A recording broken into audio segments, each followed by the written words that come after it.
Interlagos in Brazil hosted the first Formula One Grand Prix of 1976, the Argentine race being cancelled for economic reasons. Local hero Emerson Fittipaldi was here, joining brother Wilson in the family-run Copersucar Fittipaldi team. All the main rivals had been working hard over the season, and it was a surprise to some that Fittipaldi had left the dominant McLaren outfit.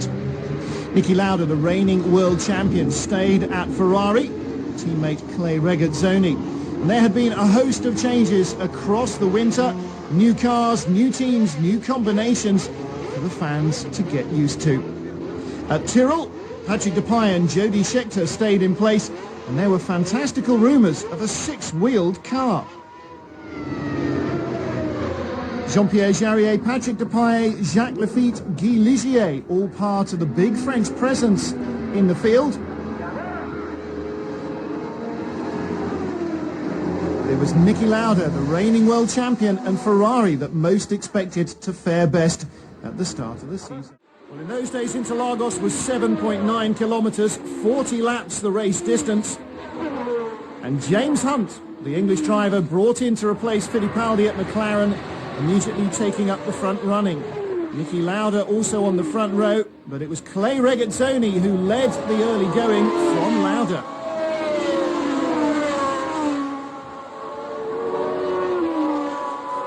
The Ferraris looked to be starting the season in the dominant form with which they finished 75. Only Hunt's McLaren hanging on to the two red machines. Further back, Brabham battled Lotus as Ligier and Tyrrell also went wheel to wheel.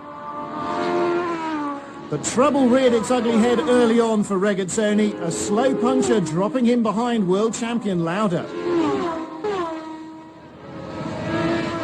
As Lauda pulled away, Regazzoni was holding up the rest. Hunt squeezed by him, and then Jarier in the shadow with its Cosworth DFV engine taking up the running in third place.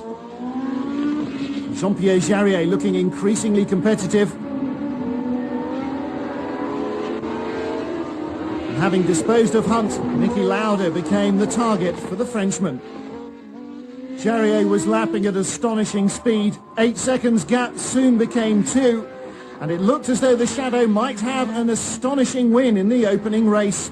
But he was caught out on oil from James Hunt's McLaren, and that soon left Niki Lauda to romp away. The demise of Jarier promoted Depailler's Tyrrell into second place, but it did allow Tom Price in the other Shadow to move up to third.